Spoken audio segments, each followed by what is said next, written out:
Hello বন্ধুরা, তোমাদের সাথে আজকে শেয়ার করব ওয়াশিং মেশিনে কিভাবে আমি পর্দা কাচি। তো পর্দাগুলো এখন খুলে নেব, যেহেতু এর মধ্যে স্ক্রু লাগানো আছে একটু সময় লাগছে। তারপরে এগুলো খুলে নিয়ে একে একে ওয়াশিং মেশিনে দেব। আর প্রতিদিন পর্দা এভাবে রাখতে রাখতে এই যে ভাঁজ ভাঁজ মতো হয়ে যায়, তো যখনই আমি পর্দা কাচি একদম এই ভাঁজ অবস্থায় দিই না, একটু খুলে চওড়া করে তারপরে ওয়াশিং মেশিনে দিই। তো দেখো এক জায়গায় সমস্ত জড়ো করছি চেয়ারের মধ্যে নিয়ে। ঘরে তো আরও জায়গায় পর্দা রয়েছে, এদিকে দরজা জানলাতে, সেগুলোতে একটু চেয়ারটাও লেগেছিলো, আর চেয়ারের মধ্যে করে সব রাখলাম। তো এখন চলে এসেছি মানে ওয়াশিং মেশিন যে ঘরটায় থাকে সেখানে। তো ওয়াশিং মেশিন আমার রান্নাঘরে থাকে, তো সেখানেই এখন আসলাম। তো এখন দেখো প্রত্যেকটা পর্দা চওড়া চওড়া করে খুলে নিয়ে তারপরে দিলাম। আর এটাকে আমার এটা আইএফবির ওয়াশিং মেশিন, তো একটা শর্টে চালানো যায়, মানে 15-13 মিনিট মতো এরকম সময় নেয়। এটাতে শুধু না জল কাচা মতো করা হয়, মানে প্রতিদিনের জামা কাপড় যেরকম জল ধোয়া হয় সেরকমভাবে জল কাচা মতো করা হয়। তো এইটার মধ্যে আমি দিলাম এই জন্যই, তো এটার মধ্যে যখন ও জলটা নিয়ে ভর্তি হয়ে যাবে তখন এটাকে পজ করে দেবো। আসলে পর্দার মধ্যে সারা ঘরের অনেক ধুলো বালি লেগে থাকে, তো একটু বয়স করে রেখে দিলে কি হবে, শুধু এটা ভিজে যাবে। তো প্লেন এরম ভাবে যেরকম আমরা বালতিতে ভিজিয়ে রাখতাম, তো আমি ওয়াশিং মেশিনে এইভাবে ভিজিয়ে রাখি। যখনই জলটা নেওয়া কমপ্লিট হয়ে যায় তারপরে এখন এটাকে মানে হাত দিয়ে একটু উল্টে পাল্টে দিলাম। উল্টে পাল্টে দিতে লাগে না, ওরা মানে মেশিন নিজেই উল্টে পাল্টে নেয়, তবুও একটু হাত দিয়ে চেপে চেপে দিয়েছিলাম।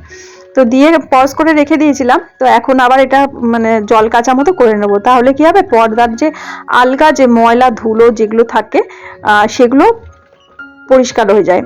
এতটাই পরিষ্কার হয়ে যায়, এটাই তুলে শুকিয়ে নিয়ে ঘরে মেলে দিলেও কিন্তু একদম পরিষ্কার হয়ে যায়।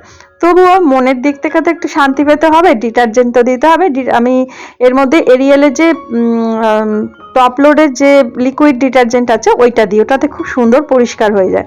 আর ওয়াশিং মেশিনের জন্য খুব উপকার, মানে লিকুইড ডিটারজেন্ট।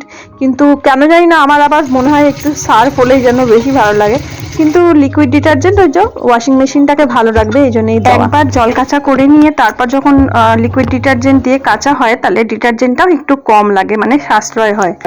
তো এখন এটা জল কাচা মতো করে নিচ্ছি। আর এখন এটাকে দেখো জলটা বেরিয়ে গেছে, এবার এটাকে আবার জল দিয়ে এর মধ্যে লিকুইড ডিটারজেন্টটা দিয়ে আবার ভিজিয়ে রাখবো। খানিকক্ষণ ভিজিয়ে রাখি, মানে যেরকম সাবান দিয়ে আমরা ভিজিয়ে রাখি তো সেভাবে। তো একটু 5-10 মিনিট রেখে আবার আমি ওটাকে অন করে দিই, তাহলে কি হয়, ভালো কাঁচা ধোয়াটা হয়। তো শীতের জিনিস, শীতের মানে বিছানার যে জিনিসপত্র থাকে, মানে কম্বল টম্বল ওইভাবে কাচি, এমনকি শীতের যে পোশাক টোশাকগুলো হয় সেগুলোও আমি একটু ভিজিয়ে রাখি, নাহলে না না ভেজালে যেন ঠিক ভালো লাগে না, মনে যেন ময়লাটা ধরে রয়েছে। একটু যেরকম বালতিতে যেভাবে আমি ভিজিয়ে রাখি তো সেইভাবেই এইভাবেই এখানে কাচি। তো দেখো এখন ওদিকে লিকুইড ডিটারজেন্ট দিয়ে কাঁচা হয়ে গেছে, জল কয়েকবার বার করে ধোয়া টোয়া হয়ে গেছে। এই লাস্ট বার এখন আমি একটা কমফোর্ট দিয়ে দিলাম। কমফোর্টটা দিলে বেশ সুন্দর একটা গন্ধ হবে, ঘরে পর্দাটা যখন থাকবে কয়েকটা দিন, 2-3 দিন 4 দিন মতো একটা সুন্দর একটা স্মেল সারা ঘরে ভরে থাকবে। তো এখন কয়েকবার কাঁচা মানে জল নিয়ে আবার ওটা ধোয়া হয়ে গেছে, তো এখন শুকনো হচ্ছে। তো খুবই ইজি। যারা নতুন, মানে আমিও যখন নতুন ছিলাম আমিও ভাবতাম কিভাবে কি করব, তো তাই জন্য ভাবলাম যারা একদমই নতুন ওয়াশিং মেশিনে পর্দা কাচবে একদম নিশ্চিন্তে কাচতে পারো, কোনো রকম সমস্যা হয় না। তো এটা কাঁচা দেওয়া হয়ে গেছে, এবার আমি আমাদের বাইরে যে উঠোনে মেলে দেবো। আর এখন তো গরমকাল, তো উঠোনে মেলে দিলে এক্ষুনি শুকিয়ে যাবে। আর বর্ষাকালে তো মেলা যায় না, তখন কি করি, ঘরের মধ্যেই মেলে দিই, পাখার হাওয়াতে শুকিয়েও যায়। আর ঘরে যেরকম পর্দা লাগানো সেরকম থাকে, মানে কোনো রকম অসুবিধা হয় না। তো এক্ষুনি যেহেতু এখন মানে শীতের শেষ, এই সময়টা একটু ড্রাই মতো ওয়েদার, একটু হাওয়াও আছে, খুব তাড়াতাড়ি। আর যেহেতু সিনথেটিক জিনিস, মানে ওয়াশিং মেশিনে বলা যায় খুব ভালো শোকায়। কম্বল বা শীতের পোশাক বা সোয়েটার এগুলো খুব সুন্দর শোকায়, মানে জল চপচপ করে না, একদম ভালো মতো জলটা নিংড়ে নেয়। তো তো এখন এগুলোকে সুন্দর করে মেলে টেলে দিচ্ছি, মানে উল্টে পাল্টে দিচ্ছি। আর যেগুলোতে যেখানটাতে পাইপটা থাকে মানে রডটা ঢোকানো হয়, এখানে তো ডবল কাপড় থাকে, তো একটু রোদের দিকে করে একটু মেলে দিলাম যাতে তাড়াতাড়ি ওই জায়গাটা শুকিয়ে যায়, নাহলে ওই জায়গাটাই ভিজা থাকে। আর আমাদের এদিকটা একটু নোনা এলাকা, তো সেই জন্য না জং ধোয়ার একটা চান্স থাকে, তো ওই জন্য ওটাকে ভাবলাম না একটু রোদের দিকে মুখ করেই মেলে টেলে দিই। তো সমস্ত পর্দা মেলে টেলে দিয়েছি, একটু পরেই 5-10 মিনিট হলে শুকিয়ে যাবে, আর তারপরে ঘরে নিয়ে নেব।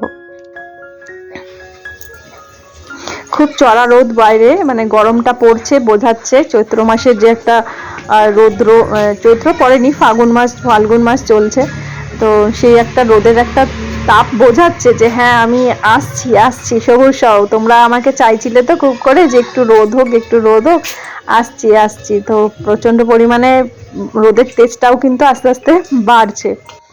তো যাই হোক, আমি একটু উল্টে পাল্টে দিলাম যাতে তাড়াতাড়ি ওই শুকিয়ে টুকিয়ে যায়। তো স্নান টান সেরে এসেছি, কাঁচা ধোয়ার পরে তো যেটা হয়, তো তারপর দেখো এখন সমস্ত পর্দাগুলো আবার আগের মতো ঠিকঠাক করে মিলে দিয়েছি, একদম ঝাঁ চকচক করছে। ভীষণই মানে শীতের একটা ময়লা থাকে তো, আর ধুনো আমাদের প্রচুর ধুনো টুনো দেওয়া হয়, তো ওই জন্য একটু কালচে টাইপের একটা ময়লা হয়েছিল, তো এখন পরিষ্কার একদম হয়ে গেছে। পর্দা হলো বাড়ির আবরণ, পর্দা থাকলে ঘরটা সুন্দর লাগে দেখতে।